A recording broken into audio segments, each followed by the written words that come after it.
Welcome to another episode of Dolphin Origin Stories, where we discuss how students, faculty, staff members, and so much more became dolphins. I am your host, Nick Durst, and I'm joined today by John Dunleavy, study abroad advisor here at the College of Staten Island.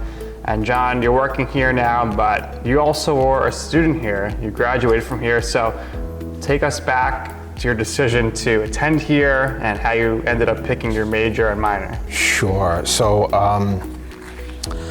like I think a lot of students, I didn't know what I wanted to do when I graduated high school, so I just went into CSI. I was a Staten Islander, born in Brooklyn, raised in Staten Island, been here my whole life. And I partied for the first few years. My first experience in another country was in Cancun, Mexico for spring break. Okay. I finally found psychology, and that really connected with me. And I majored in that, worked in a lab with Professor Bertram Plug, who's still here. And I was going to get my PhD in psychology, and I was being mentored by Dr. Plug to do that. And what happened was I did a study abroad program. I did 3.5 weeks in Guayaquil, Ecuador. That was in 2000, so that was 25 years ago. And I just fell in love with the country. And after I graduated CSI, I went there for a year, took a gap year, and went back to Guayaquil for supposed to be a year, turned into 2.5 years. Wow. Yeah, came back, decided I did not want to do psychology, and I got my master's in teaching English to speakers of other languages at Hunter, and then I went back to Guayaquil, Ecuador for another 1.5 years. So you're teaching English. Now, I heard you taught either like a president or a prime minister from another country English. Is that correct? I did. I was the teacher of the current president of Ecuador. Wow. He just got reelected a few weeks ago, so he'll be there for at least another 4 years. But when I taught him, he was a teenager. Okay. I think you should go pay him a visit. Remember? I would love to, but I don't know how. Can't just walk into the palace these days. Yeah. I'm sure if you found a way, you could figure it out. But you fall in love with the study abroad stuff. So talk to us about how you ended up in your current position here as a study abroad advisor. So honestly, I have been working at the College of Staten Island since 1998 in one capacity or other, with the exception of the 4 years that I lived in Ecuador. I worked in psychology labs, I worked in the biology labs as well, and I got my master's degree, went back again, came back, started working in the biology labs again, and then got a job with the English Language Institute, which is part of the Center for Global Engagement. Yep. And I taught there for about 5 years, and a position for a study abroad advisor came up, and the deputy director, Barbara at the time, she let me know about the position, and I just jumped at the opportunity. I said, wow, how cool would it be to come full circle and be the advisor, especially for the program that got me. Changed your career path. Changed my entire life, yeah.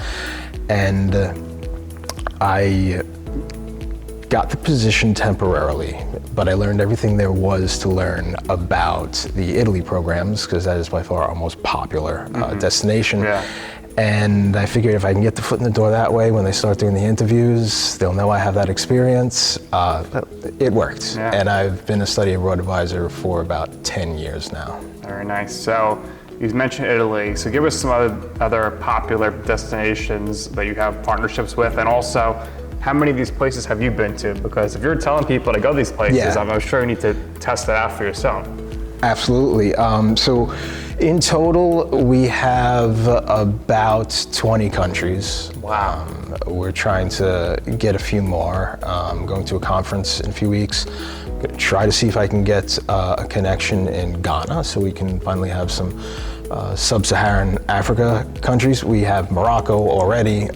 So we have programs in every continent except Antarctica, obviously. And we have about 40 to 50 different cities. So we have multiple cities within those locations. The most popular, Italy. After that, Japan is a very popular destination. Other European cities, Spain, Greece, those are all popular destinations, but Italy, I think by far is the number one, not just with College of Staten Island students, but with in the United States. Yeah. All right, so which of these places have you been to? So I did my first trip, site visit to Italy, and I started in Venice, made my way down to our partners in Florence, and then over to Tuscania, which is ironically a town not in Tuscany, it's right outside of it. And after that I went to Rome, and then I came back. So now we have campuses, we have partnerships with the University of Bologna and the University of Calabria. So my next site visit, I'll be hitting up those locations as well. I've been to Cuba, which was a really interesting experience. It was amazing. This kind of recently? Fantastic. No, this is actually before the pandemic. Okay. That was a program by Professor Susan Sullivan in the School of Education. And it was, to our knowledge, one of, if not the first time, one of the very, very few times where we had student teachers from the US teaching alongside Cuban student teachers in Havana.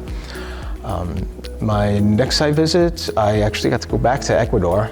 I did a combination of Costa Rica and Ecuador, and you can never go home again. It was a different place when I went. Right. And most recently was Sweden and Denmark I got to do. And had some friends in Denmark that I stayed with who I actually met in Ecuador, so I spent some time with them. Very nice. Yeah. It's upcoming, probably Ireland in the fall. And we may go to some other places in Europe to check out some schools. So, within the Center for Global Engagement, I think a really cool aspect, obviously, is you are taking our students here, having them go wherever they want to go for study abroad. But within your division here, and your colleague Winnie Brophy does a great job of this, you have a lot of exchange students come here. We do. And I just became what they call an assistant responsible officer. So I can sign certain immigration documents, and I'm looking forward to actually advising some of these incoming exchange students from our host institutions abroad, such as the University of Calabria, the University of Bologna, Very nice. and several other places as well, mostly throughout Europe, and some Japan. Awesome. Okay, and if someone who's a student here wants to study abroad, what's that process like to apply for that? Well, a few things I'd like to say right off the bat about study abroad is that you can do it. It's not something just for certain students, for certain majors. We have so many different fields of study that you can choose from abroad. That really anybody can do it, and you can check off one of your degree works requirements, or you can most likely find something in your major. The first step would be advisement. Come to our office. We have advising from 9 to 5, Monday through Friday. Just walk in, say, I'd like to speak with an advisor. One of us will speak with you. You could also set up an appointment by phone, by Zoom. We actually send more non-CSI CUNY students on our programs than we do CSI students at the moment through the e-permit system. So I do a lot of Zoom advising So we're trying to get more CSI students to go on our programs, and we have had a very big uptick in CSI students. Give us your pitch here to a student who's hesitant. Why should they consider studying abroad? Well, the first thing is that you don't need to speak a foreign language to do any of our programs, no matter where you go. You could study business in Italy. You could study computer science in Greece, and these courses are all going to be taught in English. Of course, if you did want to learn a language, what better place to do it than in that country, to be immersed in it. And I would also tell them that, yeah, these programs cost money, but there are scholarships available. Financial aid can be used. There are outside scholarship opportunities. One great one is the Benjamin A. Gilman Scholarship, still being funded by the State Department, and that's a very prestigious award. And we have Michelle Callahan here on campus, who helps students get these scholarships, and she's very knowledgeable about that, and she can give students tips and tricks and help them out with that.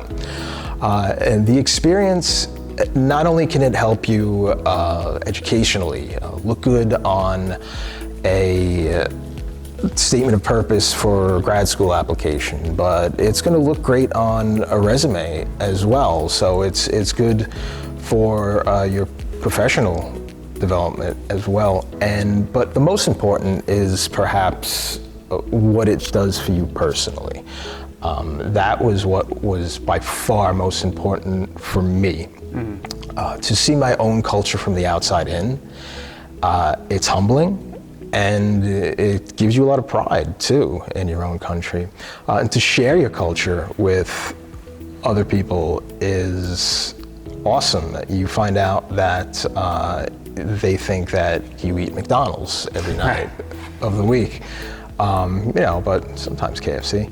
And they have these preconceptions, misconceptions about Americans, and you can help to dispel some of those myths, but you get to see different cultures and eat different foods and try out different languages and see all the different customs.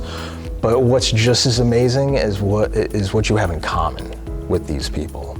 Yeah. Just the same needs, the same worries.